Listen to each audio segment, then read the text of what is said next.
has a lot to say today. Yeah, so we quite a while ago we partnered with Thinker, which is a marketing and web agency, a full service marketing agency. We partnered with them, I believe it was last year. Must have been last year, to get a grant to do SEO on our website. And through that project, we moved our hosting over to them. We've been working with their web developers on, integrating Cruise Complete into our website, creating sort of customization to some of the filters and things like that. So our website is, what you see is what you get from a building perspective. There's a lot that Sherry and I can do, but there is some stuff that requires, special coding or requires someone with a little bit more technical knowledge of building out websites. So we've retained them to do that, and they've been really awesome. And we've got some exciting things that we're working toward. And then the other piece of the puzzle is the marketing. So in our conversations with them, we had gone to them because Meta, which is Facebook and Instagram, is finicky. It's always changing its algorithms. It doesn't really publish what it is. It gives you little hints, or you'll find it through industry, chats and newsletters and all of those sorts of things. But they don't just outright come out and say, so here's our algorithm and how to beat it. You kind of have to play around. And we were really being challenged with ads and, not getting the reach we were used to, and or getting the return, things like that. And so we talked to them about it. We went to them and said, hey, like, this is something we could, use your insight. You have people who are specifically working on those sorts of things, where this is a little piece of our puzzle. And as suspected, Facebook is a sneaky place. And so they were sending our ads out to like third-party apps, but they have that little checkbox hidden very deep, and it's not something that like we would have necessarily found. So we were like, that's amazing, very helpful, gave us some really good feedback, and now our ads are performing a lot better, and we don't have to use them day to day. But we're kind of retaining them as a source to have ideas bounced off of, to when we hit roadblocks with things that we're not necessarily in the weeds with, they're very helpful at being able to quickly and easily help us fix things, or get them the way they should be, both technically for our website and with our marketing as well. So always good to have another perspective. In those conversations, they also talked about doing a social media audit and competitor analysis for us. And we felt like that would be really a great thing to do. We've certainly grown, marketing as a whole has grown, and they have access to a lot of paid tools that we don't necessarily have. So they're able to actually pull the data on our competitors where we can't necessarily get that information. They have programs that are able to pull out a lot of data that we don't necessarily get from the in-program analytics. So it was really helpful to us to have them go and not only just look at our social media and what we're doing in perspective to sort of, their expertise and our expertise, but to look at our competition, and also to look at those numbers that we don't necessarily have access to. So the long and short of it is, we got a really great marketing report back. And, I think a lot of the things we already knew. In some ways, we knew that they were things that were maybe industry standards, or things that Tina and I talked about before, and we got the validation that some of the things we had talked about were maybe the best direction to go in, because a lot of it has been on Tina's built this Facebook group and this company from the ground up, and a lot of it is based on her intuition and her knowledge of, the industry. And sometimes when you're that deep into it, it's hard to take an objective look from the outside and say, okay, maybe there are some things we can do to change. So this was really helpful, I think, for all of us. And so we're not going to go through the whole report because, you guys want to sell. You don't necessarily need to go through and get into the weeds of the marketing report, but we do want to share some of the high level things that came out of it. So the first thing, and I mean, again, it's something that I've always adhered to as far as social media goes, and it's a little bit of a shift. And I think Tina and I have had these discussions before. Is there's generally a rule of 80-20. So 80% of your content should provide value to your followers, whether it's educating them or sharing humor or information, things like that. And 20% should be sales with a call to action. So,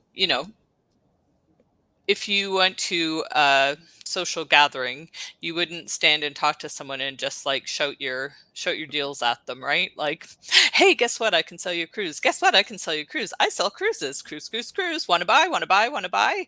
And that's the way we need to think about social media as well. Is like Facebook really is like being at a social gathering, and you want to have conversations with people, and then when the time is right, you want to have those conversations about, hey, I've got this great deal and we're friends and we have a relationship now. So I want to help you with this. And it builds trust and it builds relationships, which, has been always in any social media thing I've gone to in the past or marketing thing, that has always been, kind of a core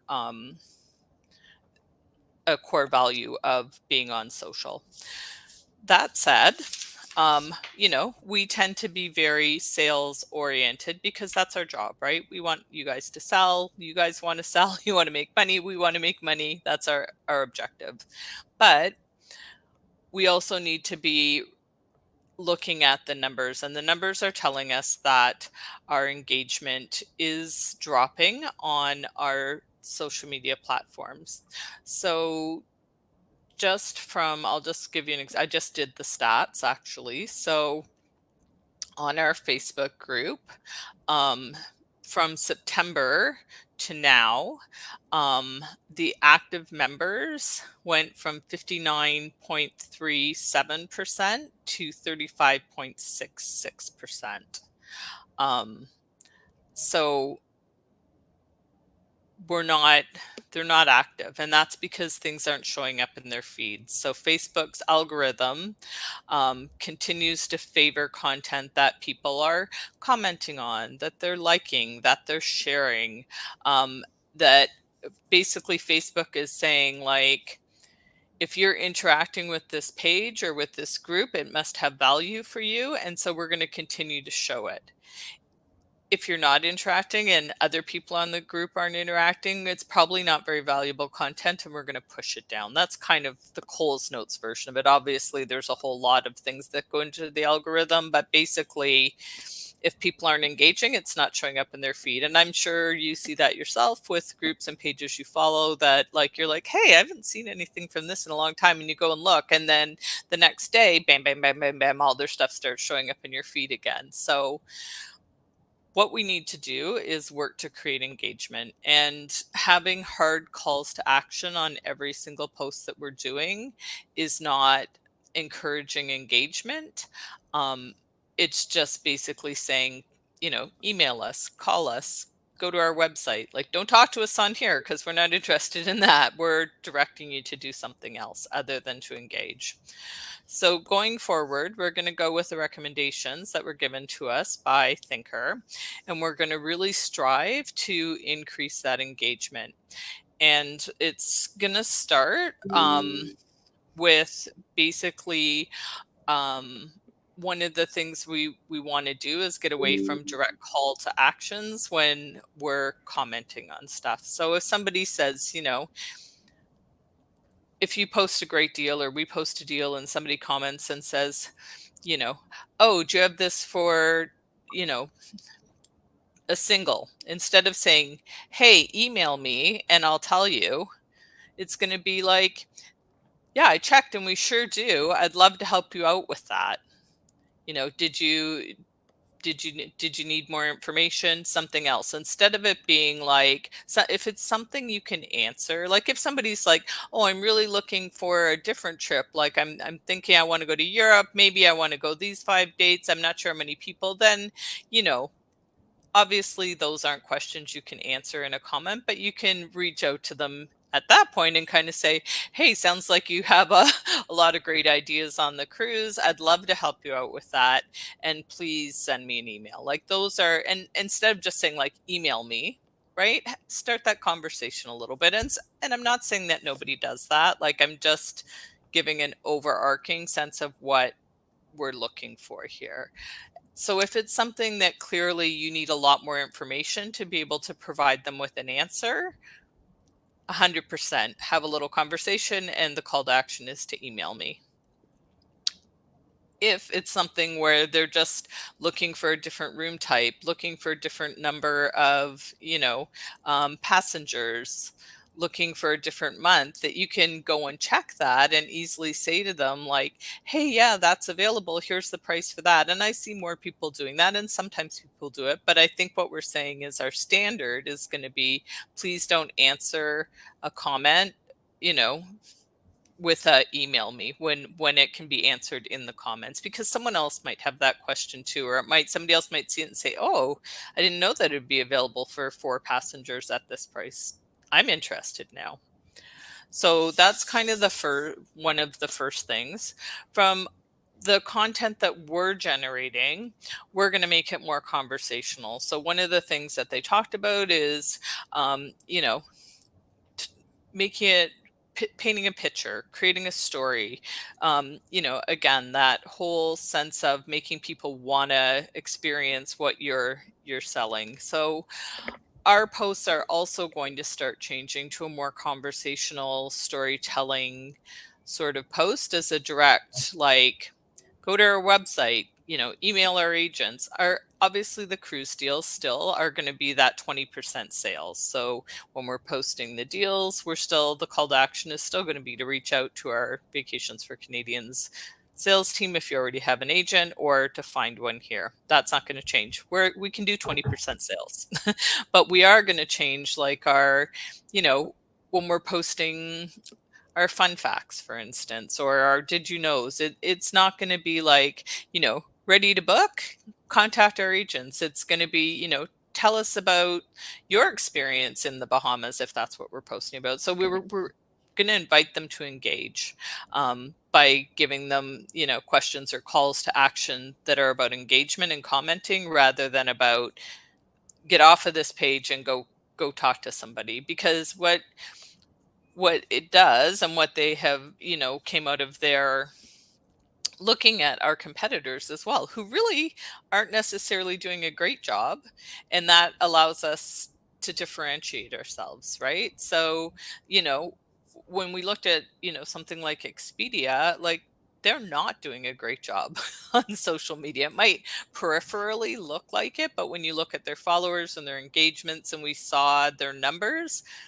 they're really not doing a great job, and they're not responding to their clients in a way they should to create engagement. So, it's a little bit of a different beast, obviously, than us. But I'm kind of jumping around, sorry, because I get sidetracked by my thoughts. But so again, we're talking more about building conversations, less about, call to actions. And that's also where you can get more involved if you choose to be. Again, it's your time and what you feel has value for you. But to build those relationships, hopefully we're going to start, you know, getting people commenting on these, talking about their cruise experiences or their favorite place to visit. And that opens an opportunity for you as agents to go on and have a conversation with them.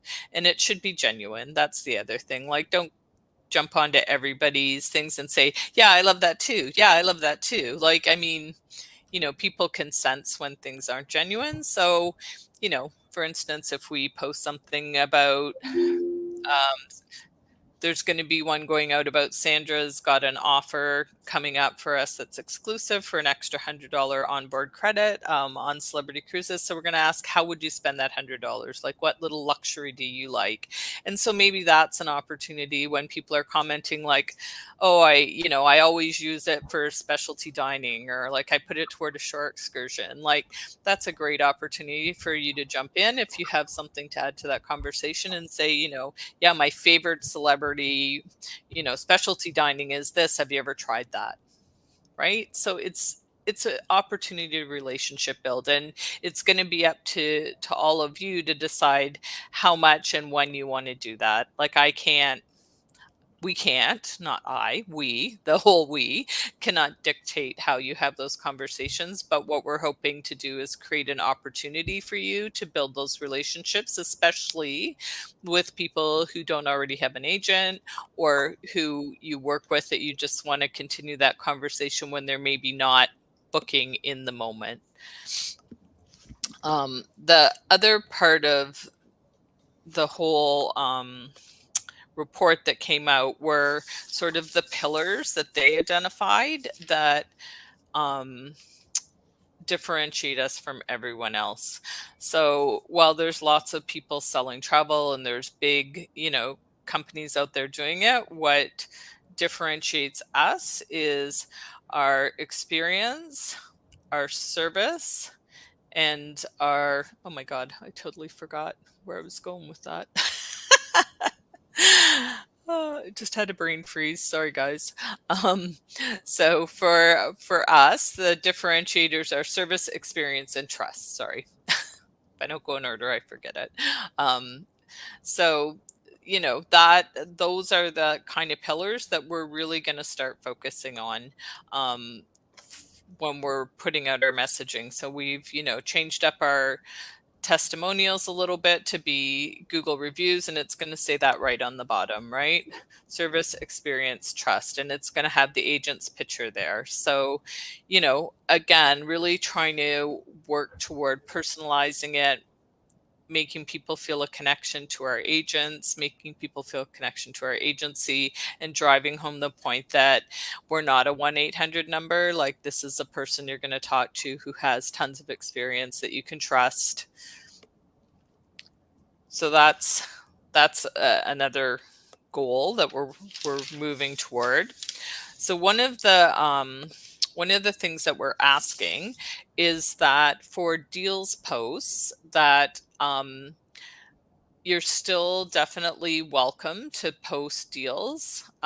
We encourage that beyond what we're posting, but we would ask that you keep it to one per day. If it's beyond one per day, then I think that you would need to reach out to myself or Sherry or to Tina to say like, hey, this is like, there's only one cabin left on this. I already posted early in the day. It just came up. I don't want to miss this.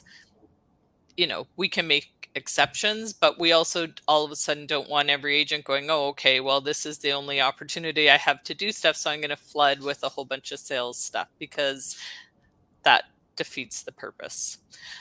That's not to say that we don't want you to post other content.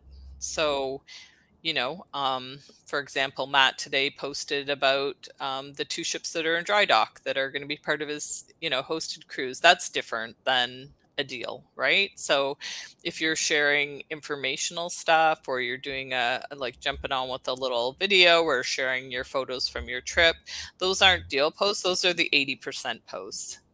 Please share lots of 80% stuff, right? Those weekly things that people are doing already, Luke's Motivational Mondays, Karen's Wanderlust, Rick's Did You Know Luxuries, all those adjacent ship facts, like all those things. Those are the 80%. The deals are the 20%. So we just want to kind of keep that to around 20%. And we're going to monitor this. Like, it's not, everything isn't set in stone. This is a fluid thing where we're going to look and see what's working and what's not, and look at the numbers and reevaluate. We have to give it time to change. It's not going to change overnight. It's not like tomorrow we're going to look and say, oh, look, our numbers went up by 100%. Maybe they will. That'd be awesome. But it's a work in progress. We're going to continue to monitor it and continue to see what's working and what's not. And that's both from what we're putting out and from what the agents are putting out. The other thing we need to do is, the other recommendation was that the agents are not moderators, because when you're posting content, it's, from Facebook's perspective, it's still our content. So it isn't seen in the same way from an engagement perspective as if it was being personally shared. I don't know if that makes sense, but so when Cruise Steals posts, like, it's like, oh, it's a corporate post. When Luke posts as himself and is like, here's my trip, because he's a moderator, it's still considered part of that, like, corporate piece. But when Linda Rideout shares her vacation photos, they're like, oh, look, the community's engaging. That's lovely. We really like this. This is good stuff, right? So what'll happen is we're going to switch you from out of the moderator role. After your first, like, when you do your first post, it's going to ask to be approved. And then we're just going to change it to approve all posts, right? So you don't have to wait for us to approve them, just the first one, until we can check that little box that says, yes, anything from member Matt, member Karen, member Luke, on and on, is automatically approved, so that it's not going to hold up the process. It's just going to change the way that Facebook's algorithm recognizes where the posts are coming from. The other thing you might have noticed, and I'm just going to switch over to, I'm going to share my screen in a sec, is that in the past, we did not, we basically, when people messaged our group or had pending posts, unless it was them sharing their trip or something else, we basically didn't take questions or put comments up there. Again, we felt that was the right choice to make, and in some cases it still is, but we also, that takes away from that community engagement piece, right? Because that's what this is supposed to be, especially in the group. So this post is in pending right now. It says, hi, I'm new to the group, recently joined because I'm interested to go on a cruise again. When I find an interesting deal, just returned from first cruise experience, and my husband and I loved it. So we are going to approve this. And then the goal is that, hopefully people within the community will comment on it. But also, this is an opportunity for you as agents to go in and say, to have a conversation. And again, it's not meant to be a pitch like, hey, when you're ready to book, email me. It's meant to be like, oh, that's awesome. Where did you go for your first cruise? And start that conversation, build that relationship, right? As opposed to, the hard call to action of like, hey, email me when you're ready to book. I'm here for you. And again, I'm not saying that to because I think everybody does that. I think it's just a lot of these statements are overarching to give people a sense of what the expectation is. It's not to say like everybody's doing that or anyone's doing that. It's just, please don't do that. Right? Because it's a switch. And so the other day we posted about the SIM cards, and again, an opportunity for the community to engage. And they did, to the point where she actually turned off the comments because too many people were telling her where to get SIM cards. But it also was an opportunity for our agents to share their expertise, which is one of our pillars, right? So it is all very interconnected.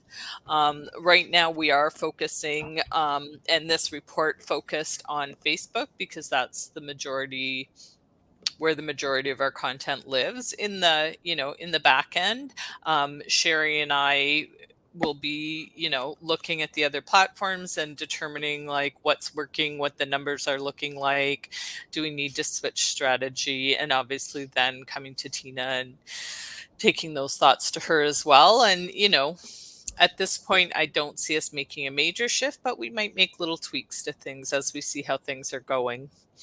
One interesting stat, and again, let me just share my screen.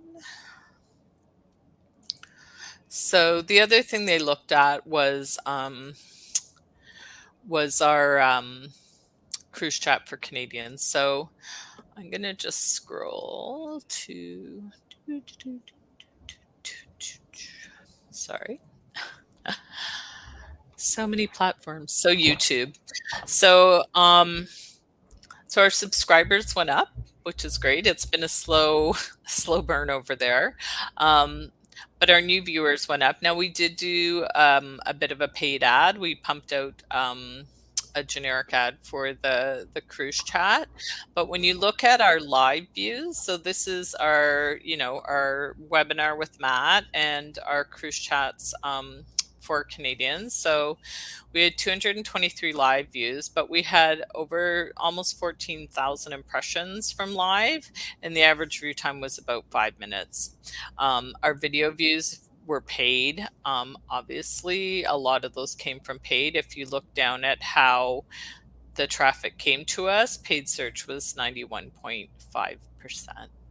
And all these stats, like all of this stuff is on our site. So you're welcome to go and look at this. It's updated monthly. If you want to see the numbers, like there's no secrets as far as those stats go. So you can see what's happening there. So the other piece of it, as I mentioned, was the cruise chat is a huge driver for us. And Facebook obviously favors video content over everything else. It's just the way Meta is right now, and everything in general, they're all adding video content. So one of the things, and I think we talked about this, like if we think back to the meeting we had about the cruise chat, they said it's basically like looking at a screen of, photos that don't change. Right? And a whole bunch of text, which isn't necessarily going to engage our audience. So, one of the ones they looked at was the Alaska one that Matt did. And they said, all the content was amazing. All the stuff that we talked about was great. But they literally said, like, you were on this picture for like 4 minutes, which as a viewer is not necessarily super engaging. And I mean, those numbers could be off. But the gist of it was, in all of the ones that they watched, we were on those photos for a long time, and it was static, and there was a lot of text that they could be reading. And I think, as I said, we talked about that when we did cruise chat and had a meeting about it. And they said the other thing is we're not inviting engagement till the end. It's kind of like, hold your questions, just sit there and listen to us until we're ready to talk to you. So we are going to switch things up a little bit. We're going to keep it to one topic. And I think that gives us an opportunity to really focus in on one thing. And then we're going to move to a panel discussion. So again, looking at those pillars, our expertise is a big piece of what people love. And I mean, we even see that at the end. Once people get going, they're like, oh, I have another question. Oh, I have another question. So we're going to do a presentation, which will be, I believe, 20 minutes, 15 to 20 minutes. And then we're going to have a panel discussion. So we will have 2 to 3 questions that I'll send in advance, so people can be prepared with answers. But we're going to open it up to our audience. And if questions come in during the presentation, we're going to answer them in the moment, instead of being like, we don't want to talk about that right now because we're in the middle of a presentation. And if we feel like it's something we're going to speak to, we can still pop that question up. And, if somebody's like, oh, what's your favorite shore excursion? We can pop it up and say, hey, we just got a question from Sherry. Sherry's wondering what your favorite shore excursion is. And, it can be like, oh, actually, we're going to talk about that in about 2 minutes because I've got a whole section on shore excursions. And if you have any questions about it after that, please ask away. So what they're saying is, for lives to keep people on and to keep people engaged, we need to bring them into the conversation more instead of just putting content out to them. So we're, again, it is fluid. We're trying this. We're going to see what happens. It's not going to change overnight. But we'll see how it feels, if it's working, if it's not working. It's, it's a work in progress. It's a try and see, but we're taking the best advice that we've been given based on their expertise, what they're seeing in the industry, what their feeling was from watching, Cruise Chat as an outsider. I mean, we're all in it. And, it was funny, just little things like she said we had posted an exclusive perk and it talked about, what was it, Tina, that she said? The one where she was like, it was the something voyage, distinctive voyage. That's it. Yeah. Yeah. So she said we, did a cruise perk about a distinctive voyage. And she's like, I have no idea what that is. Like, we tend to get into our own jargon and assume that everyone who's on our page has cruised before or has a certain level of knowledge, but some people don't. And that's where, again, we need to be cognizant of the fact that, there's almost 25,000 people in our group, and chances are a good portion of those have never cruised before, or maybe they haven't been on a distinctive voyage or don't know what that is. So we need to get better, from a marketing perspective of making sure people understand what we're sharing. So if we're talking about distinctive voyages, giving a little bit about what a distinctive voyage is and have you ever been on one is maybe our conversation starter. So there was a ton of takeaways, a ton of really good information. I think we're, from the marketing team's perspective, we're really excited about the opportunities that this presents us. And it is going to be a little bit of a shift from what we're used to doing. But it's for the, ideally it's for the growth of the company and to, create those relationships for you, which is going to increase those sales for you. Because when they look at what, when they looked at the travel industry as a whole and just in general, the drivers are, people want to be able to trust the person that they're booking with, and they want to have somebody who has experience and all those things that we bring to the table. So now we just need to make sure that people know that, right? So that's, I would say, did I miss anything, Tina? I don't think so. I think more is going to come out as they ask us questions. But just for those of you that are posting, weekly things, we might ask you to tweak them just to make them more conversational. But we anticipate we're just going to continue on with that stuff. We're going to be changing some of our corporate stuff that way as well. So just to give you the heads up.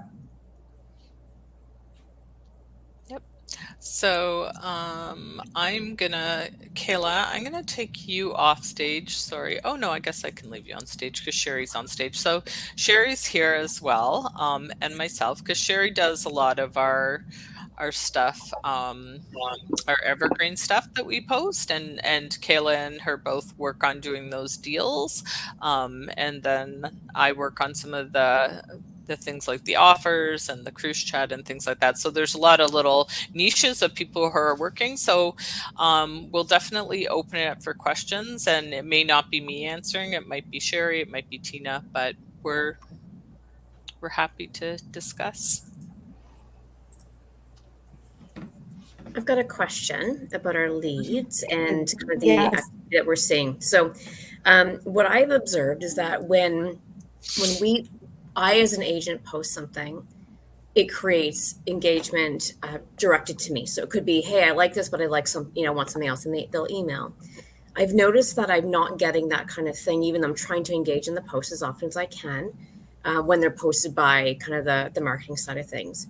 I'm also noticing, so I would have then thought that maybe our leads would increase because people would be directed to that funnel, right? If they don't have an agent already, which I'm not seeing. But what I am seeing is that I keep missing the leads. And I know that's probably on me because I'm just like shutting my computer down and 10 minutes later I get a lead and I miss it, or it comes through at 4:30 in the morning. Is there any thought to having them just automatically, like, just auto assign? Like if I'm say I'm green and I'm good to accept, can it just be accepted so that when I do see it, like I miss it by 3 minutes, it seems like every time. Um, so just a thought, like if I'm green and I'm good to accept a lead, it doesn't matter if it comes at 10:15 at night. If I see it at 11 o'clock, I can either respond to it then or in the morning. But I miss so many, and I'm just finding that it's drying up a bit for me. Well, I think everybody feels that way, but obviously they're all being accepted by somebody. Um, I don't know that the system can do that, and I don't know that we want to do that, to be honest, because I feel like if you're there and you're accepting it, you're working. And I know that what you're saying is you're probably missing it by 3 minutes, but it's like, but it could be that you just shut down for the night. So I don't know. I don't know what to say about that, Karen. Like I feel like the reason why we set it up was for those that are right there, right then, who can take that lead in. Well, maybe it's the amount of time that we have, because sometimes I'm in an email. So I have a bad habit of, like, an email comes in and I'm distracted by it and then I'm all over the place. So what I'm trying to do is finish my email message and get that client what they need. And then I'll go back in my message. I'm like, oh shit, I missed it by a couple minutes. So, but then the other thought is if I move it out to like 30 minutes, then it's going to take hours to get around to round robin it. So that's why it's set up for, I think it's set up for 15. So, I mean, we're kind of in the catch-22, right? I mean, we want to make sure that the client gets something fairly timely if there's an agent available to answer them. But if it has to round robin by 6 or 7 people, it's going to be hours. So it's like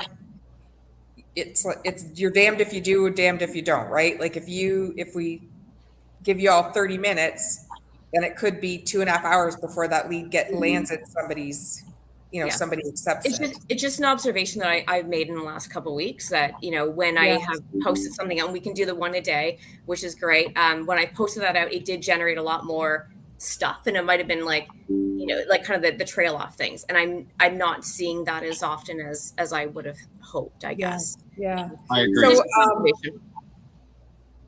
I don't know if any other agents feel the same way, or if you're having a different experience than me, but that's just kind of what I've been noticing. No, I'll agree with Karen. That was something I actually had a note here to talk about. That is, since we've stopped or reduced our number of deals post, I think our response directly to us in particular, whether it's through Messenger, on the actual deals, comments, or even getting an email, has declined quite a bit. Compared. We haven't reduced our deals posts. No, but I think to Karen's point is, if we were posting 2-3 deals a day as agents, at least for me, I was trying to do at least 2 a day. The attraction to response, direct email, that kind of stuff was a little more often versus the generic posts or the generic. So they seem so here's to. The thing. They are, and I don't even know, I don't think Linda even brought this up, but they don't like us posting all these deals on a daily basis. And they said that Facebook is punishing us. We're only getting 1,000 eyeballs on a deal, 1,000 or 2,000 eyeballs, whereas we've got 24,000 in the group. So Facebook is punishing us. They want us to do our deals all as one post.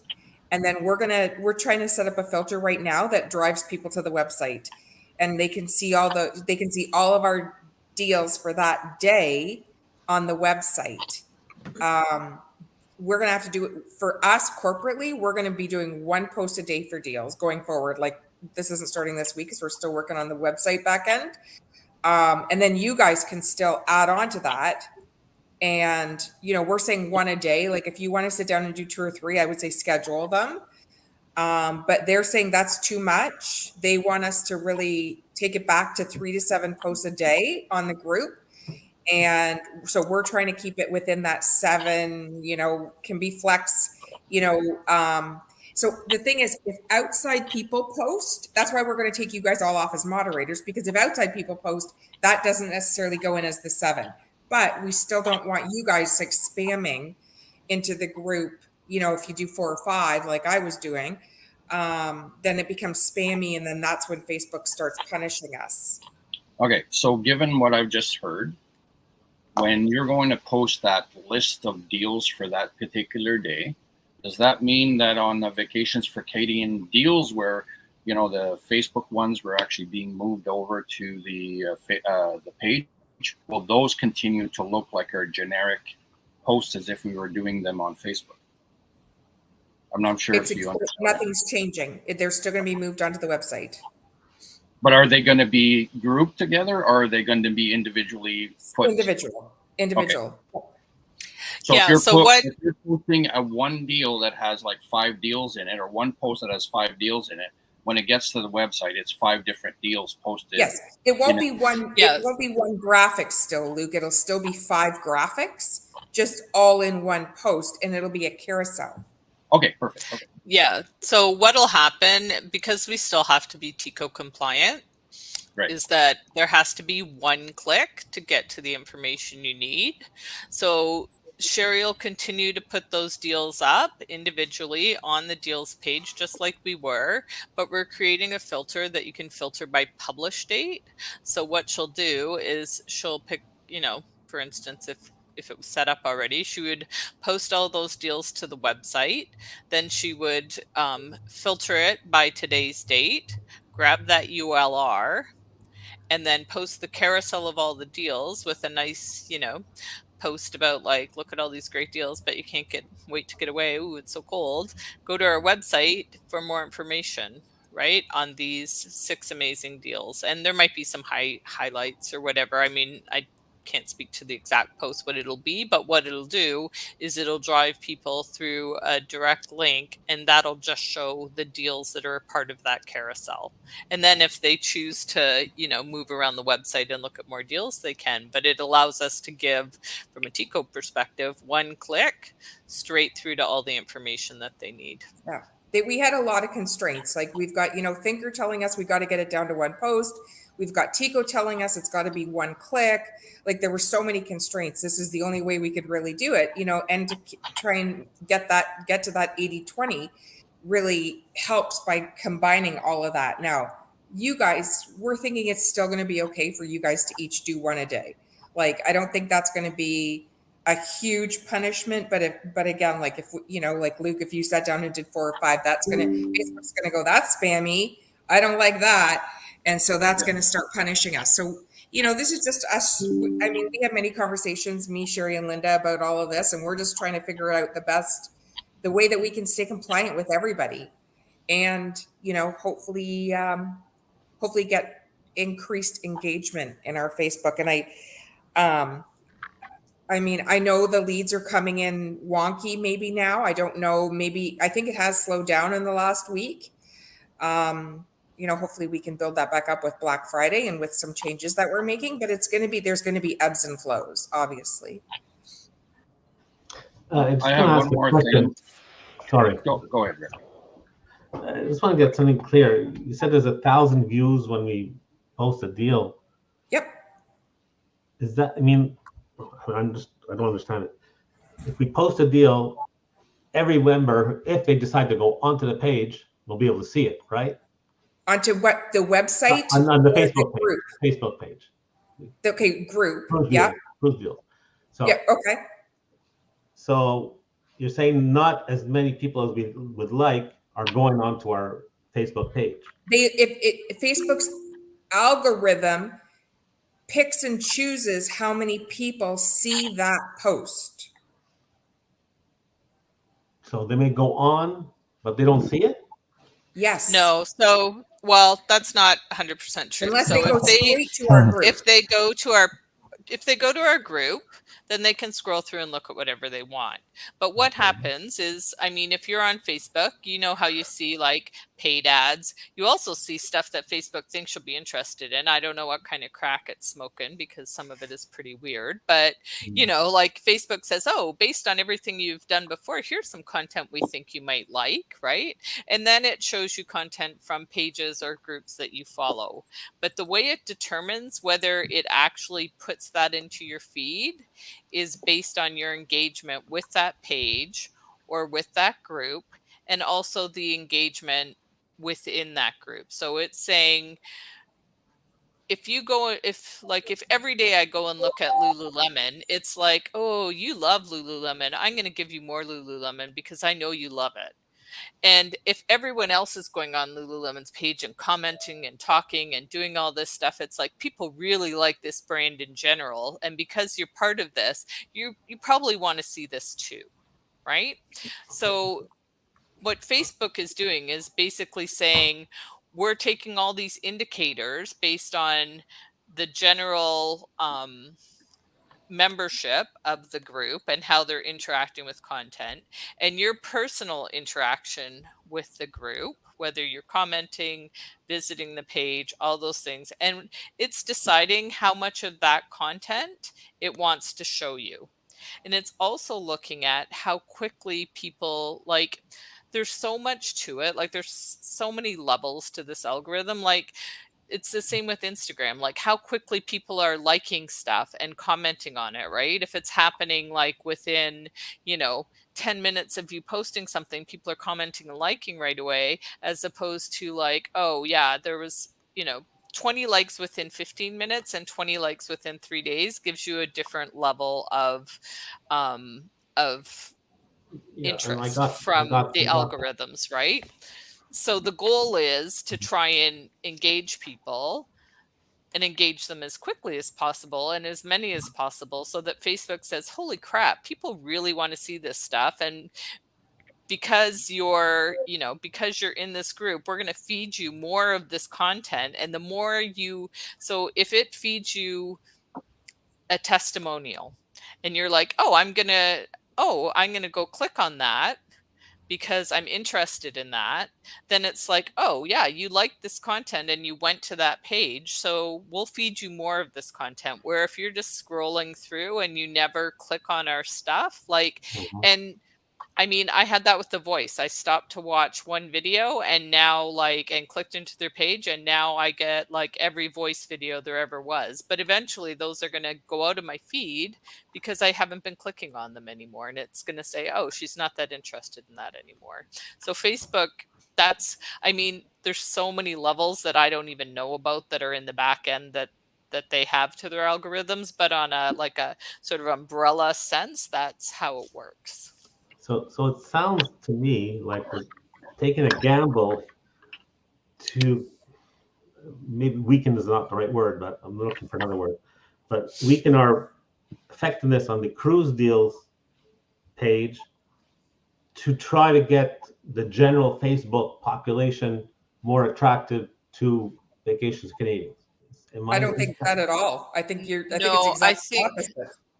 I think what it is that the more people who are engaging with our page or with our group, let's just talk about the group in general, because the page and the group are kind of separate animals, and where you're kind of living is in the group, and that's where the deals are posted. So the more engagement there is on the page and the more people are responding to it, the more likely that Facebook is to send that content out to the bigger group and show it in their feed because you follow it.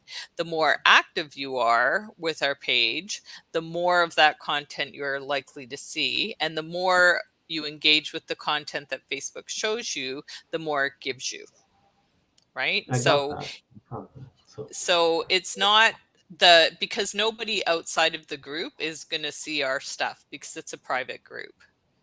Right. So we're not targeting the general Facebook population. We're targeting our group members by creating more conversation, more likes, and more engagement that Facebook takes as a signal that our page has value, that people like it, and that they want to see what we're sharing.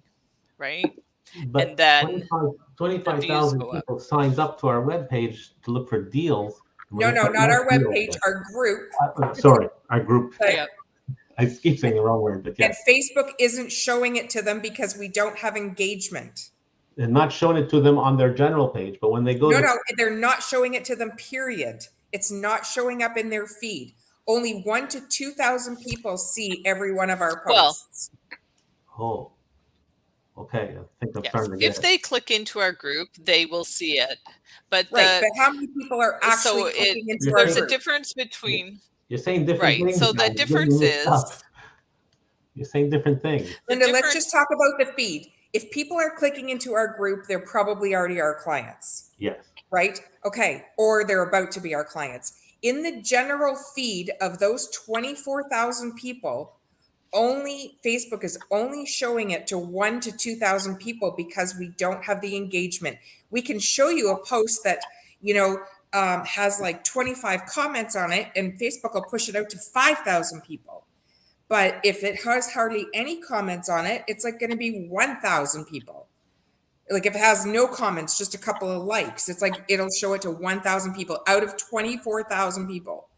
So that's what Thinker is telling us. And you use the word gamble, and I would say that's exactly the opposite, because we hired experts so that it was exactly the opposite of a gamble. No, Because no, what we were doing before was gambling. no. I guess okay. So, but in my mind, but we're gonna have less deals being posted on our cruise deals for Canadian. Nope, we're just posting them differently. We're just going to be putting them in a carousel, 4 or 5 in a carousel. We haven't decided what the right number is yet. And then it'll be like, hey, want to see all of them? Go to our website. And then you guys can also go on top of that as well. So, if every one of you post, that's another 6. So Okay. I don't think it's going to be less deals. Honestly, we don't do 10 a day right now.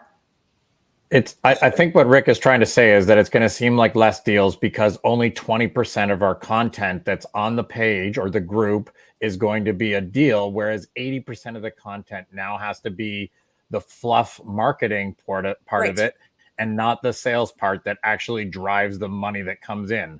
So 20% of what we're doing now is the sales part, and 80% of Right. it is marketing. Right. And it goes back to that whole analogy of, would you rather have a whole grape or, okay, basically it's like, you're going to get more views on the content that we are sharing if we can build the engagement, and Facebook is good to us, versus, we could post more, but less people see it. Ultimately, we're going to get more eyeballs on the salesy posts by playing Facebook's game. So we're not reducing the sales part. We're playing Facebook's game to win with the sales posts. And then by us posting an individual deals outside of, I guess, the ownership of the group as moderators, then it looks like it's traffic from the outside chirping into whatever. Yeah. Yep. Just like you get, Luke, people post in your group questions. It's going to be the same kind of thing. It's going to view it as, oh, look at all the engagement happening in this group. We love this. They love that. Now, a couple of things here. I'll wait for Rick to be finished, and then I'll. So one last question, and I'll be quiet. So the carousel, I think I'm starting to get a picture of it. How's the client going to put comments on carousel? You can. It's like a post. It's just a little video that scrolls through. But just like 5 postings, 5 deals scrolling around, and then. Well, we'll ask questions. So we'll say, oh, would you rather, would you rather see the wilderness in Alaska or the beaches of the Caribbean? And then hopefully they'll comment, or leave that up to the marketing team. They will find a way to get people to comment on that. And whoops, am I muted? No. I would also say that it's a carousel. So it'll swipe, right? Just like from picture to picture, right? Like you can click through just like you would if you posted a bunch of pictures of your cruise. And then the commenting just goes underneath. So it's no different than any other post. It's just the format in which the content is shared. If that makes sense. So instead of being one graphic, it'll be 5 or 6 graphics that people can swipe through. And then the commenting section is no different. But do they not have the option of commenting on the carousel, or they can break down the carousel and comment on the specific image? Because what I'm worried about is that there's Yep. going to be some confusion if somebody comments on the carousel and we don't know which deal they're referring to. You know, we're going to have to build a conversation on Facebook where we're trying to get specifications of which one are you talking about, because I have 5 spinning around there. Which one are you definitely might talking about cause- that you want more information on? Because one of the most because we Yeah, get that they can- common response that says, I would like more information on this. And it's like, which one are you talking about?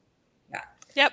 So they can comment on the like general one, just like if you post a bunch of photos, right? Like when you post 6 photos of a trip, sometimes people comment on an individual photo and sometimes people comment on the carousel. And it'll be the same with these, where somebody might just generally be like, hey, these are all great deals. Or somebody might look at one that's for Alaska and say, hey, what's the price for, 3 people to go on this Alaskan cruise specifically. And the to carousel that might not be post. the answer, but we do have to get it into one post. So we're going to play around with it. None of this is in stone, but we do have to follow TICO rules, number 1. And number 2, we're trying to listen to the advice. And, they didn't tell us to do a carousel. They're like, you need to get it in one post. Whatever way you do that, is, we might end up having to do it a different way. We don't know that yet. Like they also suggested stories. We're going to play around with a few different things. Yes, Yeah, it's a carousel soft is launch. It's going to rotate by itself, right? Carousel? Yeah. Okay.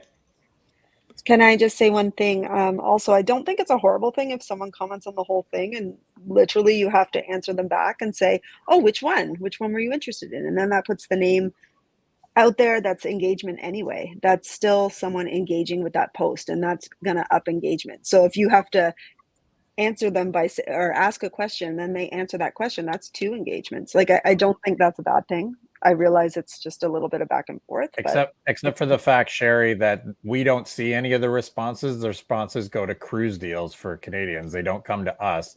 So then someone has to screenshot that, send that out to us to tell us to respond. So it's just it's just looking at how this interaction is going to play out. Well, it's probably something you should be doing anyways, going on Facebook a couple of times a day and sorting it by, I always sort it by recent activity. And then I just scroll down and I look for new comments. So it doesn't matter if Matt answered something, then we come on an hour later and somebody asks a follow-up question, we can jump on and answer that question. For sure. Sorry, I just said Matt by just like that. So sorry. That's okay. Okay. So my question is, that sorry. covers the 20%, the 80%. Where is the onus going to fall on to fill that 80% of our content? That's on us. the group and we're page? already doing that. We already have an entire pipeline of stuff ready to go. We need to make some tweaks to it based on the suggestions of Thinker. But by reducing the deals post, it's automatically going to boost up the 80 on our evergreen stuff. So that's all and Lynn and I and Sherry talked about this. Matt, if you want to jump on and live, absolutely. Facebook is going to love that. It especially loves videos. If anybody wants to do a little video or a little post, go ahead. Like that's all good stuff, right? We just want to make sure that we're dealing with the deals and then we can just fill in the rest of it. We're going to be filling in between those 3 to 7 posts a day. We're going to be filling that up. But if you guys want to go and jump in and do other stuff, that's totally fine too. Yeah, I mean, we would certainly encourage that. Like if you, and maybe, maybe if you have a deal and you're like, oh, I already posted my deal today, but I got this sweet deal that came up. Maybe you jump on live and you're like, hey guys, I'm coming on live because I have this incredible deal that I don't want you to miss, and then after you do your live, just at the end of your live, say, I'm going to post the graphic in the comments for you to check it out, and then put that graphic in the comments. Mm-hmm. Right. So there's no reason not to go on a live and tell everybody about this amazing deal and why you think it's so great and why you couldn't wait to share it. And again, that's comfort level. Yeah. What you're comfortable doing. Do you want to talk to them about how we're going to deal with sales? Oh, yes. I'm like, with sales, that's them, not me. Um, yes. So the supplier sales, again, like my inbox, you guys know, you get all those notifications from Kayla about all the great offers and sales from the cruise lines. So in the past, we've done graphics for each and every one of them for the most part and tried to push those out as well. We're going to switch that to video content. So we're going to do a weekly roundup, and it's for now, it's Tina is going to do it to start with.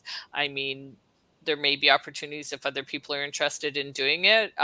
Obviously, there would be some parameters around it. It's not, because it is more a corporate initiative. It wouldn't be like a free for all. But what she's going to do is she's going to pick 5 or 6 offers from different cruise lines. She's going to do a video about this week's weekly roundup of offers. Here's what they are. Here's why I think they're amazing. And I'll Yeah, be if anybody sharing else these wants with to do you, them, I'm happy to share. yeah. I used to do this during COVID. I used to go on live once a week and talk about all the sales. So this is just bringing it back full circle. Yeah, and I mean, those will still all get sent out to you so that you can include them in your posts if you're doing stuff. But the obvious exception to that is our supplier of the month. We'll still be posting things from them, and there'll be the odd thing like we're going to post about Sandra's $100 onboard credit that's exclusive to us. Like there are going to be things here and there that are going to go up. I mean, it's not a hard and fast, you'll never cite again, we're never posting those. But I think we're trying to cut back on the fact, like some days I was like, oh my God, I just like Azamara sent out 3 different things. And like now I have to do 3 different posts in a row, like in one day, and some are time limited and some are not. And, especially when you get into ones that are only good for a short time, some days I was like putting 5 offers out in a day. And it's just, again, that goes back to that sales piece and the 20%. So what we're doing is we're soft launching this idea. So we're not going out and telling all of our, cruise deals group, hey, we're changing the way we do things. You're not going to see things. We're just subtly going to kind of soft launch some new stuff, and we're going to see what the feedback is. And if people come back to us and say like, I'm not getting enough deals, maybe we'll post a carousel in the morning and a carousel in the evening so that we have 12 deals go out in a day. Maybe, I don't know. I don't know what to say, but what I mean is that it's not written in stone that like this is the way we're doing things, and we're not open to listening to, what our clients say, other people's feedback. But within that, we got to play by Meta's rules if we want more eyeballs on our stuff and more people in our group seeing our stuff. Our engagement has dropped dramatically, like 20% over the last month. And ultimately, as much as, everybody's like, well, I'm not seeing as many leads, we're also not seeing as much engagement, which means it's not getting into as many people's feeds. So, we're taking the good advice we've been given. We're gonna take, what as a group we've discussed, what we think is going to work, how we're going to frame things. We're going to monitor it, we're going to reevaluate, and we're going to shift if we need to. But we have to start somewhere, and this is the starting point. And then it's going to be, I would say we would probably give it until the end of December before we can really see how the numbers are changing and if they are changing. We're hoping for some quick results, but again, we don't want to base our decisions on 1 week or 2 weeks. We want to give this some time to work. If we see a big problem, obviously we'll make a shift, but things will change overnight in one sense, but the numbers may not change overnight, I guess is what I'm saying. So Go ahead. one thing, because we're talking about engagement, I think one thing we also need to, and I don't think there's a way to measure this. I think there's the engagement that people are starting to see our posts more regularly. And instead of making a comment in Facebook, they're actually contacting us either through Messenger email directly or, you know, in other ways. So I think that content could be coming down a little bit, because I know I'm getting these emails, or even on Messenger, getting a cold call on Messenger saying, oh, I saw your post, and they're sending us direct messages. So maybe that's how they're start, and it goes to maybe what you guys said earlier. It's about the service. It's about the experience and the trust. And now they're saying, well, I'm not going to comment here for them to respond to me here. I'm going to go to them directly. So I don't know that we can actually measure that. And that's one thing I wanted to point out. But again, I think that, you know, we'll see what these new changes offer, and let's go from there.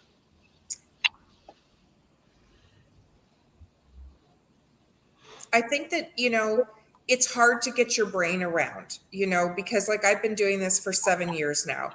And, you know, what worked before isn't going to work now. And I mean, it was really good and eye opening for me to see Thinker's recommendations, you know, like a lot of stuff Linda's been harping at me about. And I just was like, yeah, that's not how we've always done it. So it's, you know, I'm going through the same process that you guys are. But at the end of the day, they know what they're talking about. And, you know, and it might seem like backwards to pull off of the gas on the sales, but that's what we have to do in order to keep ourselves relevant in the ever evolving social media world. And if that's what they're telling us we have to do, then that's what we're going to do. I mean, it might work, it might not work. My gut's telling me that they know what they're doing. And I got to tell you, this was a 50-page report, and it was pretty fantastic. They really dove into Costco, Expedia, a bunch of other travel best bets, Ahoy Cruises. Like, they dug into a lot of our competition, and there is a really, really positive, good opportunity for us that nobody is doing.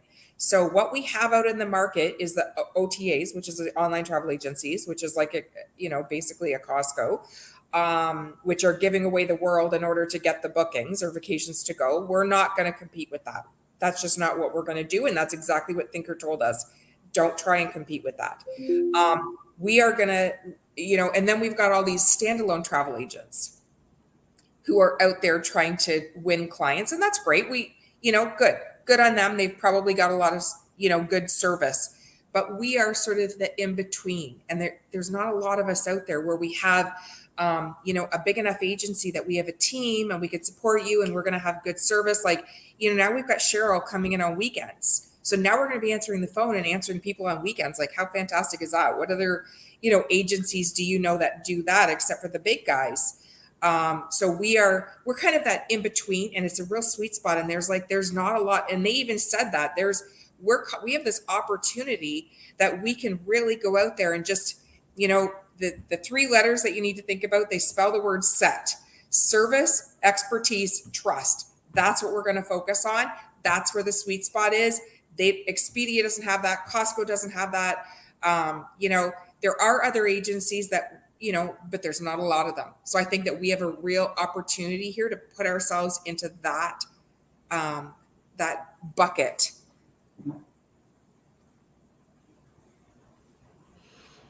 Okay. Give it a try.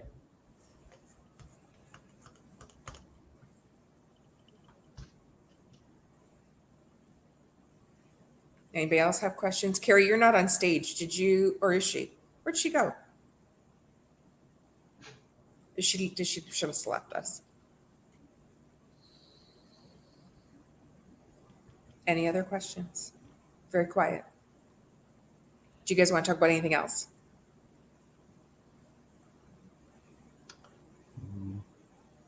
Okay. The Black Friday promotions from Celebrity. We can't share that with clients yet, right? I'm asking. I've asked. I'm waiting for an answer.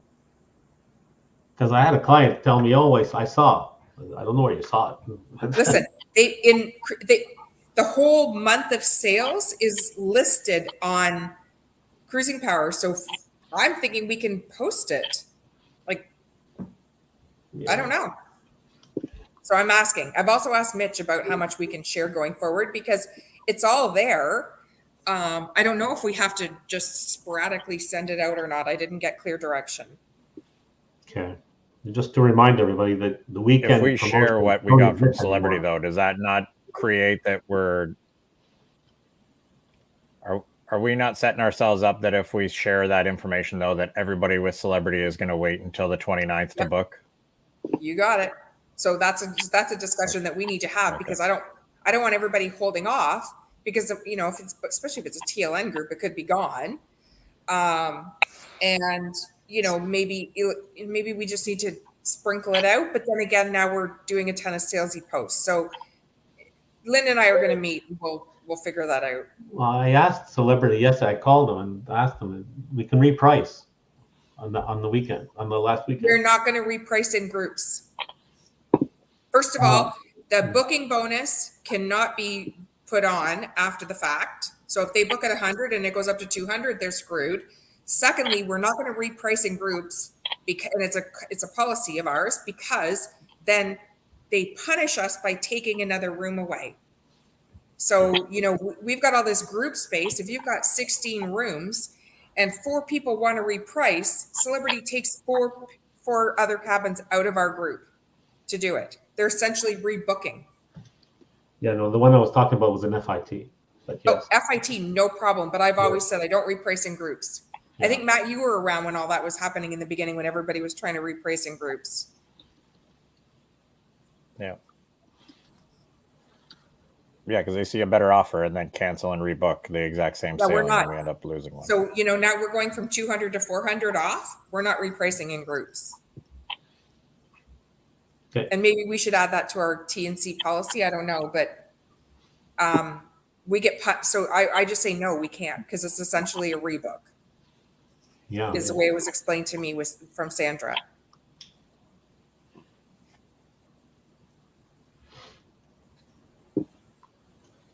Okay.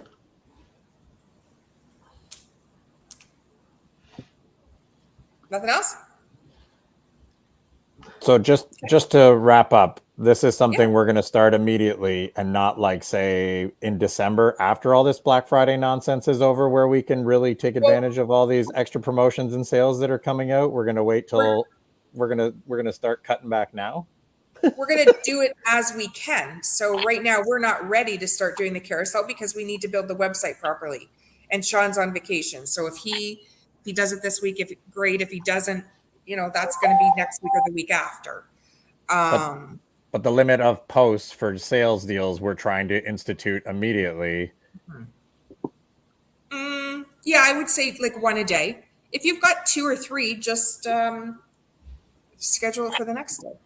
But we're still going to be doing our posts on a daily basis. Like this is not something. There's so much more to the report. Like, you know, there was a huge section just on the webinar, like of all the things that Linda's going to need to, you know, figure out, like pulling all the content out of it and building blogs and more content and blah, blah, blah. And that's all kind of stuff that's not going to happen right away. It's Linda and Sherry have met and they've made a plan, and there's some very low hanging fruit. And that's actually probably, you know, we've pushed a few of those things already out to you guys to say, let's just start doing this right away. And then there's some stuff that we won't be able to start for another week or 2 or 3 or 4. But you know, the quicker we can start building engagement in Facebook, the better. So the faster we can get going on this, I think, is a positive thing. And again, I would say get creative on those deals. Like jump on and do a live. Like, I got a great deal. You don't want to miss this. This is Black Friday. Like, you know, you want to sail in April. This is the cruise you want to book. Quick high level points, and then just look in the comments for the graphic. Like, you can sneak them in a different way, right? So you could be creative about how you're getting those out there.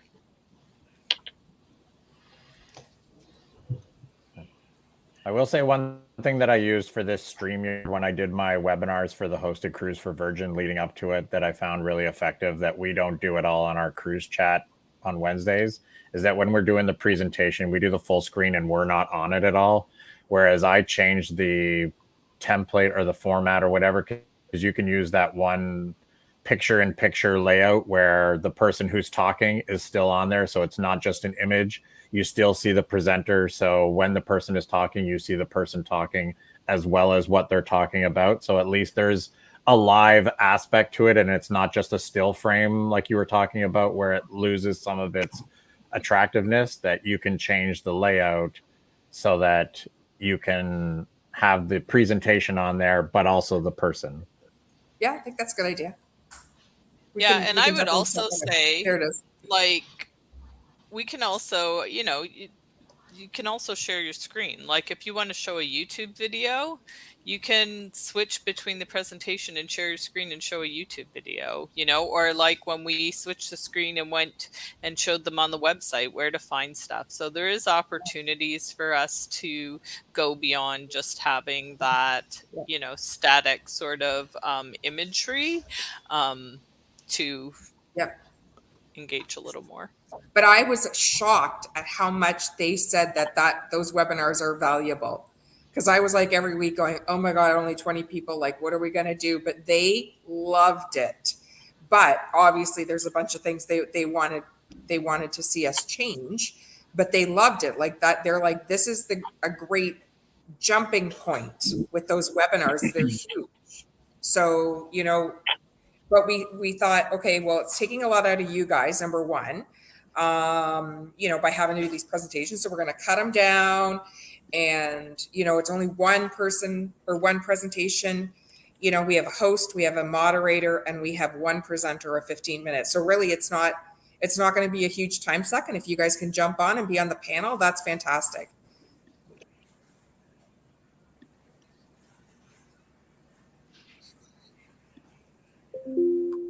Okay. Is that the doorbell?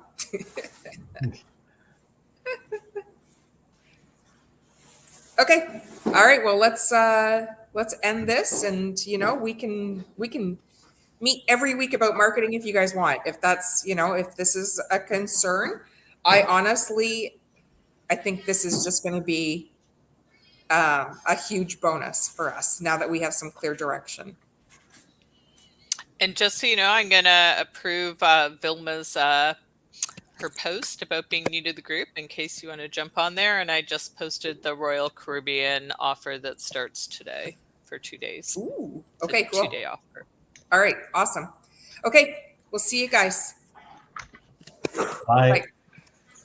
Ciao.